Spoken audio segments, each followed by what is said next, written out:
Hey guys, in today's video, I bring you an emotional and transformative story that will touch your heart.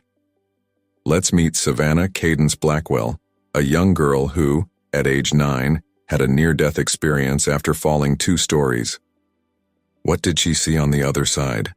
The Virgin Mary. And what is revealed to her will change everything you believe about life. Before we start, leave your like, subscribe to the channel, and activate the bell so you don't miss any stories like this. Get ready for an unforgettable spiritual journey. Hello, my name is Savannah Cadence Blackwell, and today I'm here to share with you a story that completely changed the course of my life. It's a story that, even after so many years, still moves me deeply every time I tell it. It all started when I was just 9 years old, living a life I considered normal in Charleston, South Carolina. At that time, I was just an ordinary child with worries typical of a girl my age. My days were filled with school, playing in the backyard, and precious moments with my family. I had a younger sister named Lily, who was my best friend and adventure companion.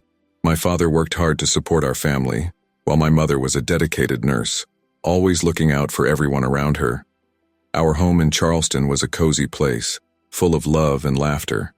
I loved the late afternoons, when the sun set and painted the sky with shades of orange and pink. It was a spectacle that I never tired of admiring.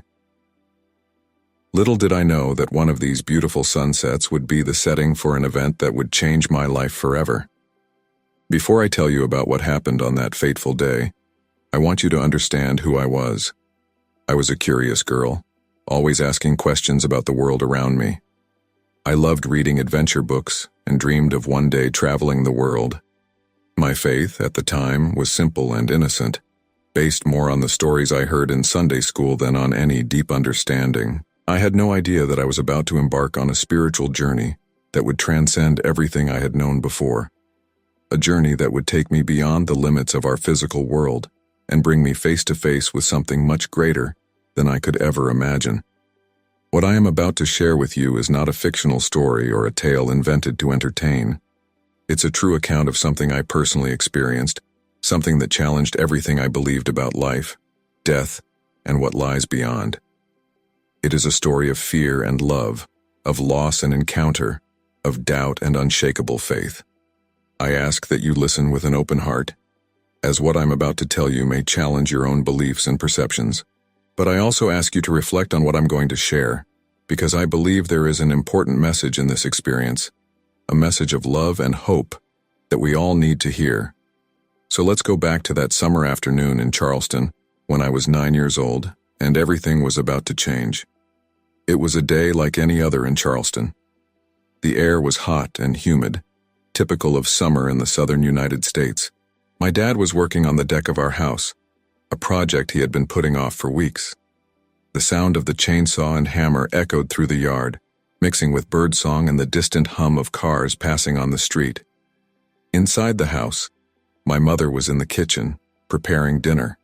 The delicious smell of roast chicken and fresh herbs filled the air. I could hear the clanking of pans and the soft sound of the radio playing a country song that my mother loved so much. My sister Lily was playing in the living room, putting together a giant puzzle we had started the night before. I watched her from the stairs, admiring her concentration as she tried to fit the pieces together. The sun was beginning to set, casting a golden light through the house's windows. It was my favorite moment of the day, when everything seemed to calm down and the world took on a magical glow. I was sitting at the top of the stairs, leafing through a book of fairy tales, when I heard my father call me from outside. "Savannah," he shouted, "can you come here and help me for a minute?" I put the book aside and got up, excited to help my father. I always liked feeling useful, especially when it came to my father's projects. I ran down the stairs, passing Lily, who looked up from her puzzle and smiled at me. When I reached the back door, I saw my father on the deck, surrounded by tools and pieces of wood. He was sweaty and a little dirty with sawdust, but he was smiling widely. "Honey, can you go upstairs and get my toolbox from the office?" "I think I left it upstairs," he asked. "Of course, Dad," I replied, happy to help. I went back inside and started climbing the stairs again. I was halfway there when I remembered something I wanted to show Lily. I turned to call her, leaning on the railing. It was at that moment that everything changed. I felt the handrail give way under my weight. For a moment, I was paralyzed with fear, my eyes widening in shock. I saw Lily's face contort in horror as she reached toward me, as if she could reach me from where she was standing. So I fell. The world spun around me in a blur of colors and shapes. I heard a scream. Maybe mine, maybe Lily's. I'm not sure. Time seemed to slow down, each second stretching into an eternity. I remember thinking, this is going to hurt. I closed my eyes, waiting for the impact. But the pain never came. What happened next is something I have tried to explain countless times over the years, but words always seem insufficient to describe the magnitude of the experience. However, I will do my best to share with you what I experienced in those crucial moments. When I opened my eyes, the first thing I noticed was the silence. A deep and absolute silence that seemed to envelop everything around me. There was no longer the sound of my father's hammer, nor the noise of the kitchen, nor even the sound of my own breathing. It was as if the world had been put on mute. The second thing I realized was that I was floating. Yes, floating. I could see my own body below, lying on the concrete floor of our patio. It was a surreal sight, as if I were watching a movie about myself. My body looked so small and fragile from that perspective, like a broken doll. But the strangest thing of all was that I didn't feel afraid. No pain, no worries. There was just a sense of calm and peace that I had never experienced before. It was as if all the fears and anxieties I had ever had simply disappeared. It was then that I noticed the light. It was not an ordinary light, like that of the sun or a lamp. It was something completely different. It was a light that seemed to come from all directions at once, enveloping me in a warm, welcoming embrace. It was so bright it should have dazzled my eyes, but it didn't. In fact, the more I looked at her, the more I wanted to get closer. The light brought with it a feeling of love, a love so pure, so unconditional, that it made my heart want to explode with joy. It was as if I was being hugged by all the hugs I had ever received in my life, multiplied by 1,000. It was a love that accepted me completely, that knew every part of me and yet loved me without reservation. And then, I saw her. Emerging from the light, a figure approached me. She was radiant, dressed in a white and blue robe that seemed to be made of liquid light. Your face. Oh, your face. It was the most beautiful face I have ever seen, conveying a peace and love that words cannot describe. Without anyone telling me, I knew who she was. It was the Virgin Mary. She didn't speak, at least not in words I could hear with my ears, but somehow I could understand everything she wanted to tell me. His gaze conveyed so much love, so much compassion, that I felt completely enveloped by his presence. For a moment, I felt an almost irresistible temptation to give myself completely to that light, to that love. I wanted to dive into that eternal peace, stay forever in the arms of that unconditional love. It was as if all the weight of the world had been lifted from my shoulders and I could finally breathe freely. But then, from the depths of my soul, a voice came. A voice that was mine, but at the same time seemed to come from a place much deeper than I had ever reached. And that voice said, with unshakable certainty, "I'm not finished yet." Those words reverberated through my being, and I knew they were true. There was something I still needed to do, a mission I hadn't yet accomplished. And although the idea of returning to the physical world, with all its pain and challenges, was almost painful compared to the peace I was experiencing, I knew it was what I needed to do. The Virgin Mary smiled at me, a smile full of understanding and love. Without words, she made me understand that everything was okay, that I was making the right choice. And then, with a simple look, she began to guide me back into my body. As I got closer to my physical body, I felt an increasing resistance, as if I were swimming against an increasingly strong current.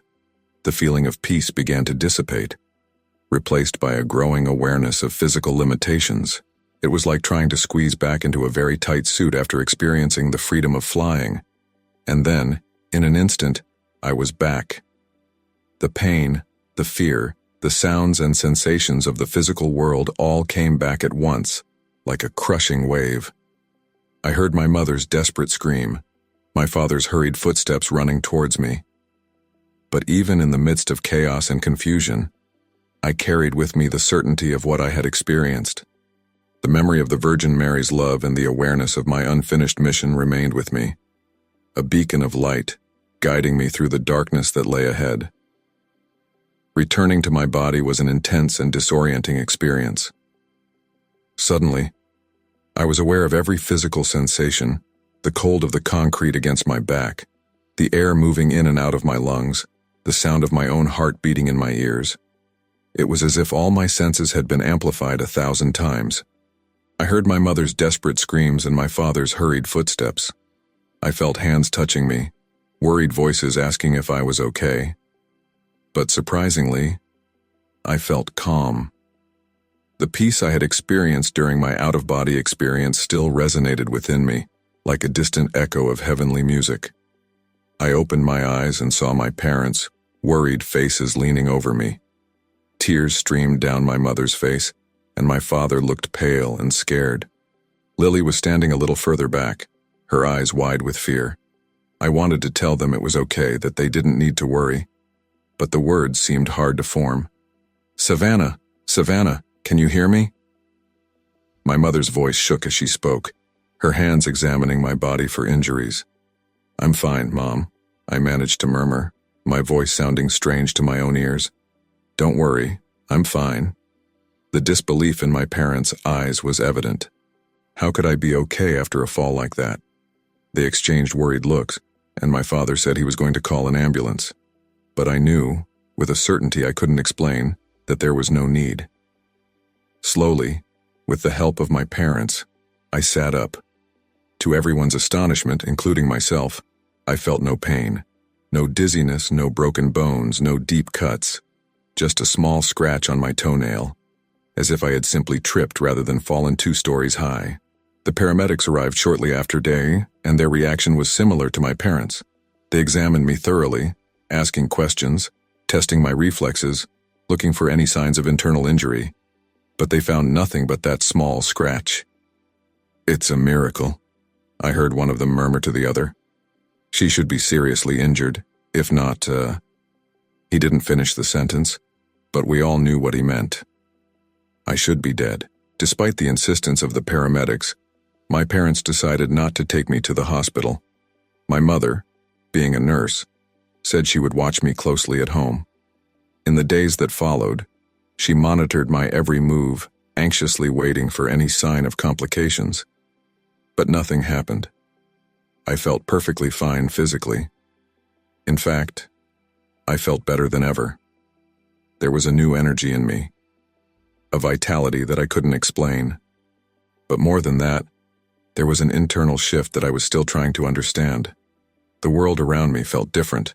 The colors seemed more vivid, the sounds clearer. I noticed beauty in things that previously went unnoticed. The sheen of dew on the grass in the morning, the pattern of clouds in the sky, the kind smile of a stranger on the street. It was as if my eyes had been opened to a deeper, richer reality. And then, there was the constant presence I felt. In the most unexpected moments, when a gentle breeze touched my face or when a ray of sunlight passed through the window in a specific way, I felt the presence of the Virgin Mary. It wasn't something I saw with my eyes, but a deep sense of love and protection that enveloped me. I tried to explain this experience to my family, but it was difficult to find the right words. How to describe something so profound and transformative to people who hadn't experienced it before? My mother, ever practical, attributed my experience to the shock of the accident. Maybe it was a hallucination caused by the trauma of the fall, she suggested gently, her eyes full of concern. My father, on the other hand, seemed torn between relief at seeing me okay and confusion about what had happened. He listened intently as I talked about the light and love I had felt, but I could see the struggle in his eyes to understand. Lily, in her childish innocence, seemed to accept my story most easily. "Did you see an angel, Savannah?" she asked one night, her eyes shining with curiosity. "Not exactly an angel, Lily," I replied, smiling, "but something equally wonderful." As the days turned into weeks, and the weeks into months, the memory of my experience did not diminish. On the contrary, it became clearer, more vivid. And with it came a dawning realization that my life had fundamentally changed. I had been touched by something divine, and now I had a mission to fulfill. I still didn't know exactly what this mission was, but I felt it was related to sharing the love and light I had experienced. And so, little by little, I started looking for ways to do this, even if I didn't know exactly how. As time passed, something new began to happen. Initially, they were just flashes, fleeting images that appeared in my mind when I least expected them. But soon, these flashes turned into vivid, detailed dreams. These dreams were unlike anything I had ever experienced before. They were intense, realistic, and emotionally charged. In them, I found myself in places I had never been to. Dense forests, arid deserts, bustling cities and distant countries. And in each of these places, there were people. People I had never seen before, but somehow I knew needed help. In a dream, I was in a remote mountain village. I saw an elderly woman crying alone in her hut. Without knowing how, I knew she had lost her entire family and was struggling with loneliness and despair. In the dream, I approached her and, without saying a word, held her hands. I felt the love and light I had experienced in my near-death experience flowing through me to her. I saw her face light up, her tears dry, and a tentative smile appear on her lips. In another dream, I was in a big, busy city. I saw a young man sitting on the sidewalk, looking lost and desperate. Again, I instinctively knew he was thinking about giving up on life. In the dream, I sat next to him and started talking. I don't remember the exact words I said, but I remember the feeling of love and hope I conveyed. I saw the change in his eyes, the spark of life returning. These dreams became increasingly frequent and detailed. Sometimes I woke up with tears in my eyes, feeling the pain of the people I had seen. Other times, I would wake up with a feeling of joy and accomplishment, knowing that I had helped in some way. It was through these dreams that I began to understand my mission. The Virgin Mary hadn't sent me back just to live my life as before. She had given me a gift, the ability to see and feel the suffering of others, and to pass on the divine love and light that I had experienced. I began to realize that each person I met in my dreams represented thousands of others in the real world who were going through similar situations, people struggling with loneliness, despair, lack of purpose. And I had been chosen to help them, to remind them of the divine love that exists for all of us. This revelation was both exciting and frightening. How could I, a 9-year-old girl from Charleston, make such a big difference in the world? How could I carry out such an important mission? But then I remembered the look of the Virgin Mary, the unconditional love I had felt. And I knew I wouldn't be alone on this journey. She would be with me every step of the way, guiding me and strengthening me. As I accepted this mission, I felt a shift within me. A determination grew in my heart, along with a deeper understanding of the world and the people around me. I knew the road ahead wouldn't be easy, but I also knew it was the path I was destined to take. And so, with a heart full of love and eyes focused on the future, I began to take the first steps towards fulfilling my mission. Little did I know that the biggest challenges were yet to come. As I grew and began to share my experience and the insights I had received, I quickly realized that not everyone was ready or willing to accept what I had to say. The biggest challenge came from the community around me, the same people I expected to support and understand me. I clearly remember the day I decided to share my story publicly for the first time. It was during a local church meeting, a place where I had always felt safe and accepted. As I stood up to speak, I felt a mix of nervousness and excitement. I believed I was about to share something wonderful, something that could bring hope and comfort to many. But as I talked about my experience, the fall, the light, the encounter with the Virgin Mary, I saw the faces around me change. Some seemed confused, others skeptical. I saw eyebrows furrowing and heard whispers circulating through the congregation. When I finished speaking, there was a heavy silence in the church. Then the pastor stood up, his face a mask of concern. "Savannah," he said gently, "I understand that you have been through a traumatic experience, but we must be cautious about attributing divine meanings to events that may have natural explanations." His words hit me like a bucket of cold water. I didn't expect everyone to believe me immediately, but I also wasn't prepared for the open rejection of my experience. In the days that followed, I realized that things had changed. Friends who were always close by began to move away. I heard whispers in the school hallways. I saw sideways glances as I passed down the street. Some people even accused me of blasphemy, saying that it was impossible for me to have seen the Virgin Mary. It was a difficult and lonely time.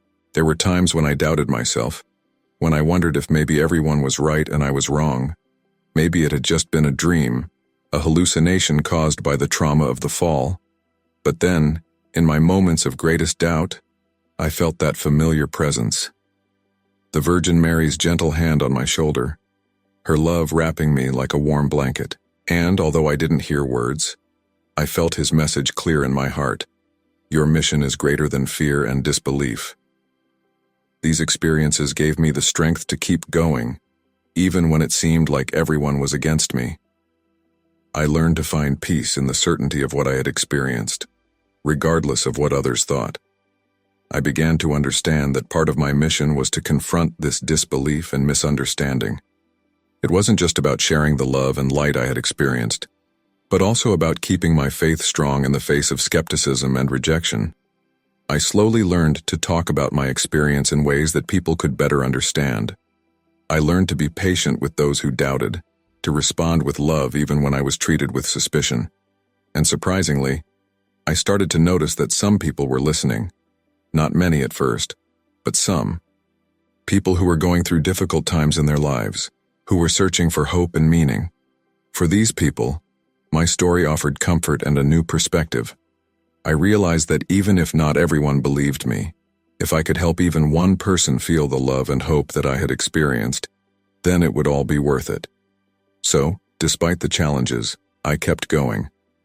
My faith, tested by the fires of doubt and skepticism, emerged stronger and deeper than ever. And with each step I took, I felt like I was a little closer to fulfilling the mission entrusted to me.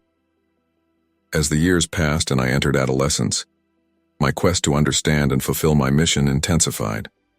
I realized that to truly make the difference I knew I was capable of making, I needed more than just my personal experience. I needed knowledge, understanding. It was at this time that I began to delve deeper into the study of theology, philosophy, and the different spiritual traditions of the world. I spent hours at the local library, devouring books on comparative religions, near-death experiences, mysticism, and more. I remember being fascinated to discover that experiences similar to mine had been reported by people from different cultures and times. Stories of bright lights, of encounters with divine beings, of unconditional love. Each account I read seemed to confirm what I already knew in my heart, that there was something bigger than us, something that connected us all. But my search wasn't just limited to books. I started looking for people who could guide me, who had knowledge or experiences that could help me better understand my own journey. I found a local priest who, unlike many others, was willing to listen to my story with an open mind. He introduced me to the writings of Christian mystics, people who, over the centuries, had recounted profound experiences of connection with the divine. I also met a Buddhist meditation teacher who taught me techniques to calm my mind and connect more deeply with my inner being. Through her, I learned about compassion and the interconnectedness of all beings. A kind rabbi showed me the beauty of Jewish tradition, with its emphasis on social justice and repairing the world. He taught me about the concept of tikkun olam, the idea that each of us has a responsibility to work to improve the world. Every person I met, every tradition I explored, added a new layer to my understanding. I began to see that although my experience with the Virgin Mary was unique and personal, it was part of something much larger, a rich and diverse tapestry of human spiritual experiences. At the same time, I continued to have my dreams and visions. But now, with my growing knowledge, I have begun to interpret them in new and deeper ways. I began to see the connections between the people I encountered in my dreams and the larger issues affecting our society and our world. It was during this period of intense searching and learning that I began to formulate a clearer understanding of my mission. I realized it wasn't just about sharing my own experience, but about helping people connect with the divine in their own lives, regardless of their beliefs or backgrounds. I understood that my role was to be a bridge between the visible and the invisible, between the mundane and the sacred, between different traditions and beliefs. My mission was to remind people of the unconditional love I had experienced, to help them see the divine light in themselves and others. As this understanding solidified, I felt a new sense of purpose and direction. The challenges I faced, the skepticism, the rejection, the doubts, hadn't gone away, but now I saw them from a different perspective. They were not obstacles to overcome, but opportunities to grow, learn, and deepen my understanding. And so, armed with knowledge and a deeper understanding of my mission, I entered the next phase of my journey. I was no longer just the girl who had had an extraordinary experience. I was becoming someone who could truly make a difference in the world. As I entered my high school years, I began looking for ways to put everything I had learned and experienced into practice. I no longer just wanted to talk about my experience. I wanted to act. I wanted to do something concrete to help the people around me. My first opportunity came unexpectedly. A teacher at school, Mrs. Martinez, noticed that I always seemed to know when a classmate was having a hard time. She asked me if I would like to help create a support group for students. I accepted immediately. Working with Mrs. Martinez, we created a safe space where students could share their problems and concerns. It was not a religious or spiritual group. It was simply a place where people could be heard and supported. In group meetings, I used what I had learned in my studies and meditations. I taught breathing techniques to help deal with stress and anxiety. I shared stories and parables from the various traditions I had studied, using them to offer new perspectives on the problems students faced. But most importantly, I listened. I listened with all my being, in the same way that I felt that the Virgin Mary had listened to me during my experience. And as I listened, I felt that unconditional love flowing through me to others. The results were surprising. I saw students who had come to the group feeling depressed and hopeless start to smile again. I saw friendships form between people who previously barely knew each other. I saw the light in people's eyes when they realized they were not alone in their struggles. This experience taught me a lot. I learned that sometimes the most powerful act we can do is simply to be there for someone, to listen without judging, to love without conditions.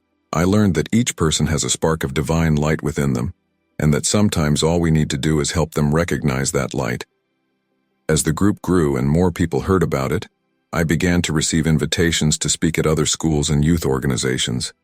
At first, I was nervous. I still remembered the rejection I had faced when I first tried to share my story. But something had changed. Now, I wasn't just telling my story. I was offering something practical, something people could use in their own lives. In my talks, I rarely mentioned my near-death experience directly. Instead, he talked about compassion, about finding purpose in life, about seeing the beauty and the divine in the everyday, and people responded. I saw tears in the eyes of tough teenagers. I saw smiles light up faces that seemed to have forgotten how to smile. It was during one of these talks that I had a profound realization. I was talking about how each person is unique and valuable, when suddenly I really saw, the people in front of me. I saw beyond their physical appearances, beyond their facial expressions. I saw directly into their souls, and what I saw took my breath away. Each person glowed with an inner light, just like the light I had seen during my near-death experience. Some lights were bright and strong, others seemed dim and flickering, but they were all there. And in that moment, I understood with crystal clarity that my mission was not just to share my own light, but to help each person recognize and strengthen their own inner light. This realization changed everything. It changed the way I saw people, how I interacted with them, how I understood my own role in the world. I realized that every interaction, every conversation, every smile exchanged on the street was an opportunity to recognize and honor the divine light in another person. As I continued my work, both in the support group and in my speaking engagements, I began to see changes not only in those around me, but also in myself. I felt myself growing, not just in knowledge and understanding, but in compassion and love. Each person I helped, each life I touched, taught me something new about the unconditional love I had experienced in that pivotal moment with the Virgin Mary. And so, step by step, word by word, smile by smile, I began to fulfill the mission that had been entrusted to me. It wasn't always easy. There were days of doubt, moments of tiredness, times when I wondered if I was really making a difference. But then, I remembered that light, that love, and found the strength to continue. I knew this was just the beginning of my journey, that there was so much more to learn, so much more to do. But for the first time since that fateful day of my fall, I felt like I was truly on the right path, and with every step I took, I felt the gentle and loving presence of the Virgin Mary at my side, guiding me, supporting me, always reminding me of the infinite love that exists for all of us. As my work expanded and my reputation grew, new challenges emerged. It was no longer just skepticism and disbelief that I faced, but ever-increasing expectations and the pressure of being seen as some kind of spiritual guru. I remember one night, after a particularly intense talk, when I found myself alone in my room, feeling the weight of all these expectations. People were coming to me with increasingly complex problems, expecting me to have all the answers. Some even saw me as some kind of saint or miracle worker. That night, I cried. I cried because I felt overwhelmed, because I was afraid that I wouldn't be up to the task that had been entrusted to me. I cried because, despite all the growth and learning, I still felt like that 9-year-old girl, scared and confused in the face of a mission that seemed too big for her. It was in that moment of vulnerability that I felt that familiar presence again. The Virgin Mary did not appear as a vision this time, but I felt her love envelop me, comforting me as a mother comforts a frightened child. And with that comfort came a realization. I didn't need to have all the answers. It didn't have to be perfect. My mission was not to be a savior, but rather a conduit for the divine love I had experienced. This realization was a turning point. I learned to be more open about my own struggles and doubts. Instead of trying to project an image of spiritual perfection, I began sharing honestly about my own challenges and moments of weakness. Paradoxically, this seemed to make my message even more powerful. People related to my humanity, to my imperfections. I also learned to set healthy boundaries. I realized that I couldn't help everyone, that sometimes the most compassionate thing I could do was refer someone to a mental health professional or other specialized help. I learned to take care of myself, to set aside time for rest and reflection. As I entered adulthood, my understanding of my mission continued to evolve. I began to see that it wasn't just about helping individuals, but about working to create broader change in society. I began to get involved in social causes, using my voice to advocate for the marginalized and oppressed. At the same time, I continued my studies, eventually deciding to pursue theology in college. I wanted to further deepen my understanding of different spiritual traditions and find ways to build bridges between them. It was during my college years that I had another profound encounter with the divine. I was meditating late one night in my dorm room when I suddenly found myself enveloped in that same light that I had experienced years before. This time, however, I did not see the Virgin Mary. Instead, I saw a vision of all of humanity, interconnected by threads of golden light. In this vision, I saw how every action, every word, every loving thought created ripples that spread, affecting countless other lives. I saw how one person's suffering was everyone's suffering, and how one person's joy lifted everyone. And I understood, with a clarity that left me breathless, that my mission was part of something much larger. a collective movement toward universal consciousness and love. This insight reaffirmed my commitment and gave me a new perspective on my work.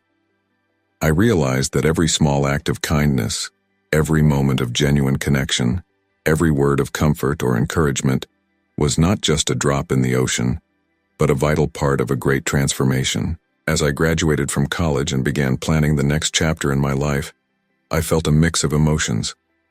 There was anxiety about the future, certainly, but also a deep sense of purpose and hope. I knew the road ahead wouldn't be easy, that there would be more challenges and struggles to come. But I also knew I wasn't alone on this journey. I had the love and support of my family, who over the years had come to accept and even embrace my mission. I had the friends and mentors I had met along the way. And most of all, I had that unshakable connection with the divine, that unconditional love that I had experienced on that fateful day so many years ago. So, with a heart full of gratitude and eyes focused on the future, I took the first steps toward the next chapter of my journey, ready to face whatever came my way, always guided by the light and love that had changed my life forever. Today, as I reflect on the journey I have taken since that fateful day in Charleston, I feel a deep sense of gratitude and wonder. The path hasn't always been easy, but every challenge, every moment of doubt, every tear shed has brought me here, shaping me into the person I am now. Looking back, I see how each experience fit together perfectly, how each lesson learned prepared me for the next step.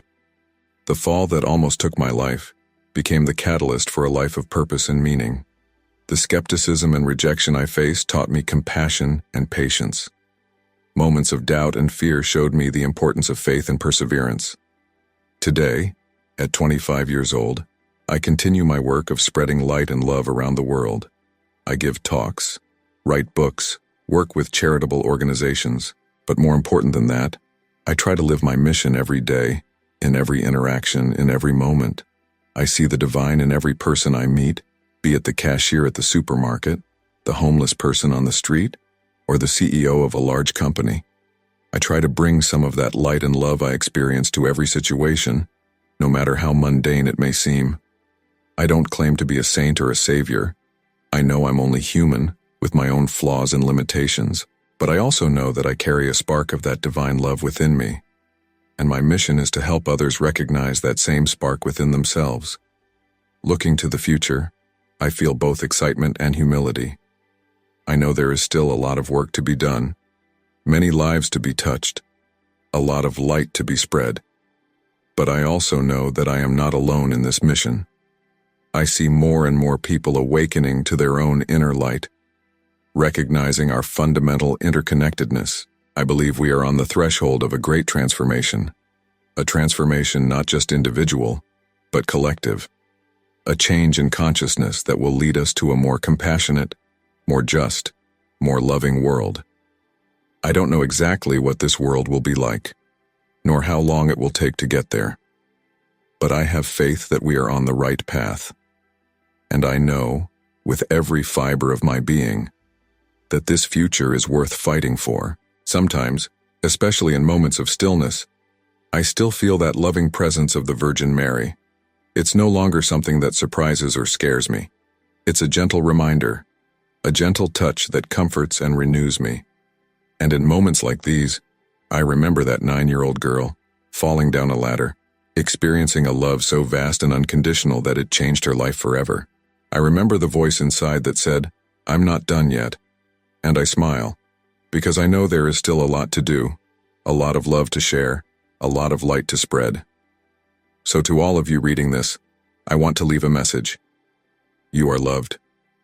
Unconditionally, completely, eternally loved. You carry within you a divine light, a spark of the sacred. It doesn't matter what they've been through, what they're going through now, or what's yet to come. That light, that love, is always there. My hope is that my story can serve as a reminder of this truth. May it inspire you to recognize your own light, to live with purpose and compassion, to spread love in every action, every word, every thought. Because in the end, that's what our journey here on earth is all about. It's not about achieving perfection, nor about accumulating wealth. Because in the end, that's what our journey here on earth is all about. It's not about achieving perfection, nor about accumulating riches or fame. It's about love. It's about recognizing the divine in ourselves and others. It's about being channels of that unconditional love that I had the privilege of experiencing. As I write these words, I feel a deep peace. I know my journey is far from over. There will be more challenges, more learning, more opportunities for growth, but I also know that I will always be guided by that light, always surrounded by that love. And to you, who made it this far with me in this narrative, I want to say, thank you. Thank you for opening your heart to my story. I hope that, in some way, these words have touched you, ignited a spark of recognition of your own inner light. Always remember, you are loved, you are valuable, you are divine, and you have the power to make a difference, to spread light and love in your own unique path. May we all continue on this journey together, supporting each other, reminding each other of our true nature, because in the end, we are all one. They are all part of that same wonderful light that I was privileged to glimpse on that fateful day in Charleston. With eternal love and infinite gratitude, Savannah Cadence Blackwell. If you liked this beautiful spiritual testimony, leave a like, comment on your impressions, subscribe to the channel, and don't forget to activate the notification bell to watch each new video and help us spread this message to a greater number of people. Until next time.